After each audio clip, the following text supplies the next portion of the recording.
Happy evening everyone, welcome to my YouTube channel जिसका नाम है एकाक्ष क्लासेस। मेरा नाम है शिखा पांडे और मैं आपको पढ़ाने वाली हूँ क्लास 10th का मैथ्स फ्रॉम एनसीईआरटी। एनसीईआरटी के सिलेबस में जो हमारा फर्स्ट चैप्टर है वो है रियल नंबर्स। ठीक है, अब ये रियल नंबर्स ये क्या है? तो real number is head of all kind of number what ever you studied in previous classes. मतलब कि सारे नंबर्स की एक नोट बांध दी गई और उसको हैंड ओवर कर दिया गया रियल नंबर्स को कि भैया अब इसको आप देखो। सारी नंबर्स की बागडोर एक के हाथ में दे दी गई और उसका नाम रख दिया गया रियल नंबर्स। ओके, अब रियल नंबर्स को जानने के लिए अगर आप एक फ्लो चार्ट के थ्रू देखें तो आपको क्लियर समझ में आएगा कि कैसे ये सारे नंबर्स का हेड होता है। ओके, यस, ये रहा रियल नंबर का फ्लो चार्ट। फ्लो चार्ट में रियल नंबर्स को टू पार्ट्स में डिवाइड किया गया है, जैसे कि रैशनल नंबर, इरेशनल नंबर। जो इरेशनल नंबर होते हैं वो रूट के अंदर आने वाले नंबर्स जिनका परफेक्ट स्क्वायर नहीं होता, जैसे कि √2, √3, √5, इनका कोई परफेक्ट स्क्वायर नहीं है, इसलिए ये क्या हो जाएंगे इरेशनल नंबर। एक नंबर हमको नहीं मिल रहा है इसलिए ये सारे नंबर्स क्या हो जाएंगे इरेशनल नंबर। अब यहाँ पे आ जाता है रैशनल नंबर। रैशनल नंबर वो सारे नंबर्स होते हैं जिसको हम P/Q के फॉर्म में लिख सकते हैं। ठीक, अब P/Q के फॉर्म में लिख रहे हैं तो ज़रूरी तो नहीं कि सारे हमको डिजिट्स ही मिलेंगे, कभी कभी हमको पॉइंट में भी नंबर मिल सकते हैं। 2.1, 5.6 ऐसे नंबर्स डेसिमल में आ गए तो ये क्या है, नॉन इंटीजर्स हो जाएंगे। इंटीजर्स क्या होते हैं, जो आपको नंबर एग्जैक्ट मिल रहे हैं, जैसे कि नेगेटिव नंबर है, पॉजिटिव नंबर है, ये सारे इंटीजर्स कहलाते हैं। ठीक है, अब इंटीजर्स को दो भाग में डिवाइड किया गया है। फर्स्ट है negative numbers, second is whole number. Negative numbers तो आपको मालूम है, जब नंबर्स के आगे माइनस लगाओ,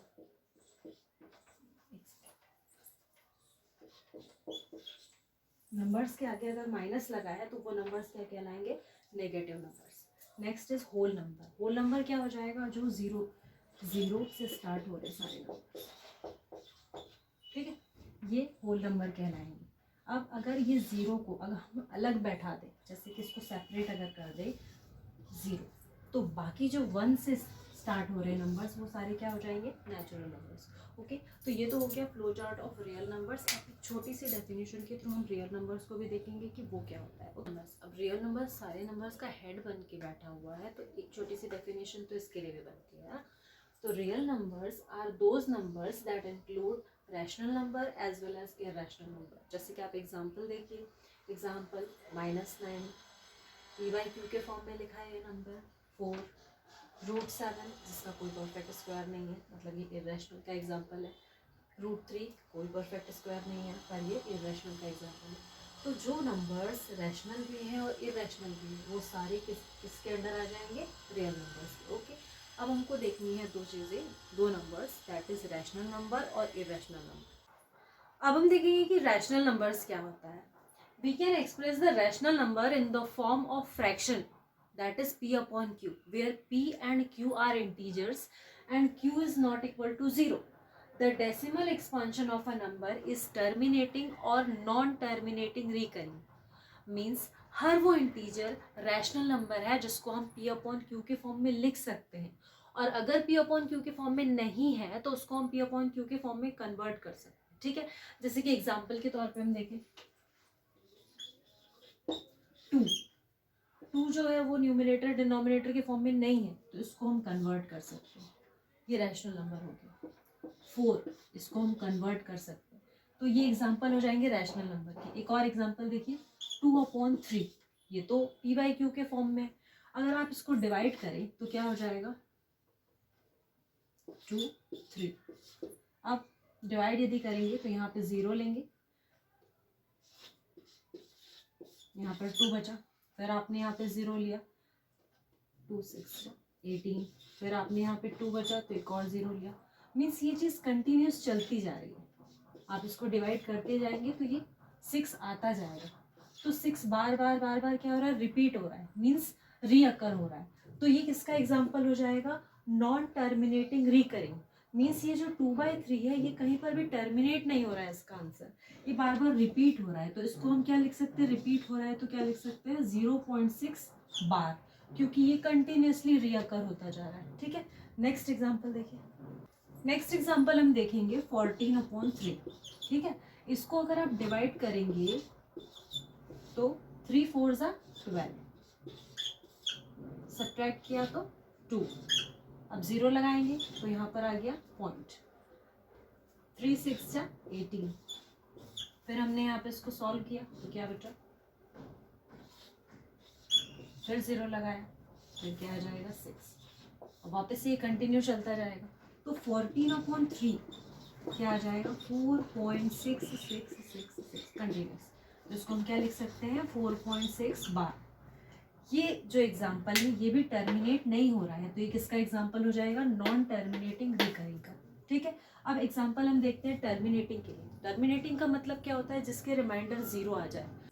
जैसे नेक्स्ट एग्जाम्पल देखिए 5/2, 5/2 को अगर हम सॉल्व करेंगे तो 2 2 जा 4, और यहाँ पे 1 बचा, एक 0 लिया तो यहाँ पर पॉइंट आ गया, 2 5 जा 10।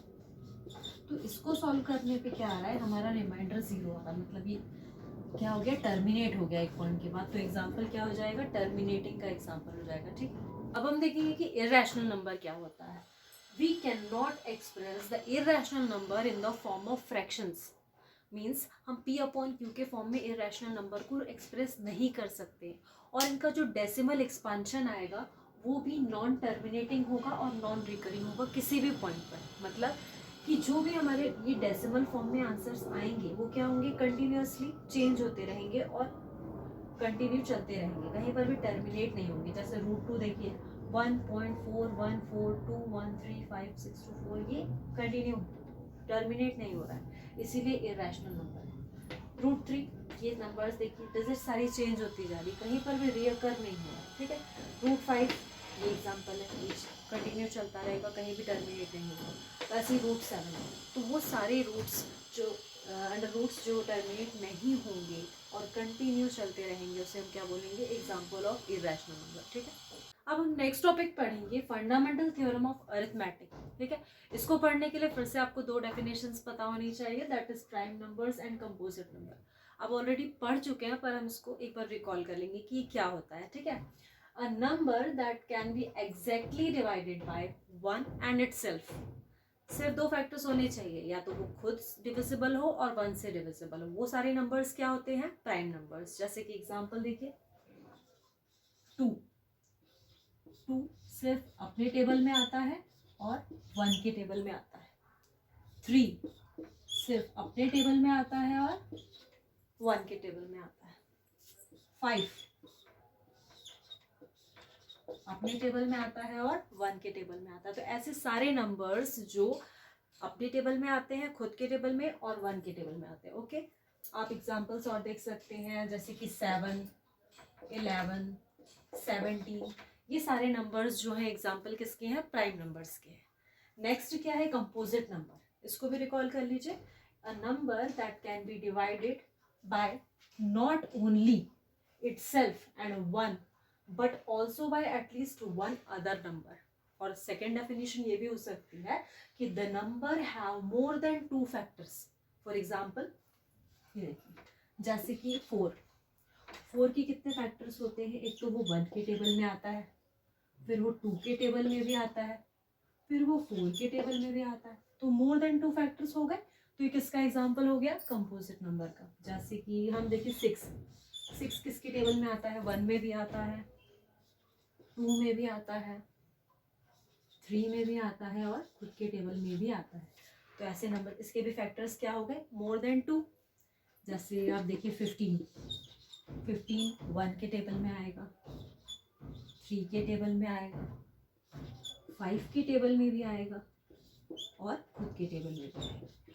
तो क्या हो गया, ये एग्जांपल्स किसके हो गए, कंपोजिट नंबर के। ठीक है, तो ऐसे सारे नंबर्स जो 1 और खुद के टेबल में आने की बजाय और टेबल्स में भी आते हैं और नंबर्स से भी डिविजिबल होते हैं, उसको हम क्या बोलेंगे, कंपोजिट नंबर। हमने प्राइम नंबर और कंपोजिट नंबर को रिकॉल कर लिया। अब हमको देखना है फंडामेंटल थ्योरम ऑफ अरिथमेटिक।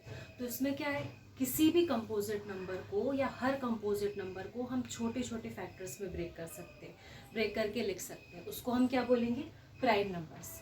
और हर नंबर का जो प्राइम फैक्टराइजेशन होता है वो एकदम यूनिक होता है। जैसे हमारी मम्मी को क्या लगता है कि जो मेरा बच्चा है वो सबसे यूनिक है, उसमें जो खास बात है वो किसी और में नहीं है। वैसे ही हर कंपोजिट नंबर का जो अपना प्राइम फैक्टराइजेशन होगा वो सबसे अलग होगा, वो किसी का कॉपीड नहीं होगा। फॉर एग्जांपल जैसे कि आप देखिए 10 को यदि आप ब्रेक करें प्राइम फैक्टर्स में तो सबसे छोटा ऐसा नंबर जो डिवाइड हो जाए 2 5 ज़ा 10, उससे छोटा। तो 10 के फैक्टर्स क्या आ गए, 10 इज इक्वल्स टू 2 इंटू 5। अब आप इसको 5 इंटू 2 भी लिख सकते हैं क्योंकि हमने इसको प्राइम फैक्टर्स में डिवाइड कर लिया। ओके 5। एक और एग्जांपल हम देख सकते हैं जैसे कि 36 को अगर आपको प्राइम फैक्टर्स में ब्रेक करना हो तो कैसे करेंगे। 36 2 से डिविजिबल है तो यहाँ पर क्या आ जाएगा 18, 2 से डिविजिबल है 9, फिर 3 3 ज़ा 9, 3 1 ज़ा 3। तो इसके जो प्राइम फैक्टर्स होंगे वो क्या होंगे 2 इंटू 2 इंटू 3 इंटू 3। 2 यहाँ पर 2 बार आ रहा है इसलिए हम इसको ऐसे लिख सकते हैं 2 टू द पावर 2 और 3 टू द पावर 2। ये इसकी प्राइम फैक्टराइजेशन है। Composite number is equals to product of prime number. ये हमारा कंपोजिट नंबर है और इसके प्राइम फैक्टर्स हो जाएंगे। एक और एग्जांपल देखेंगे हम जैसे कि 65 के यदि आप फैक्टर्स निकाले तो क्या हो जाएंगे, ये 2 से डिविजिबल नहीं है, 3 से भी नहीं है, ये 5 से होगा।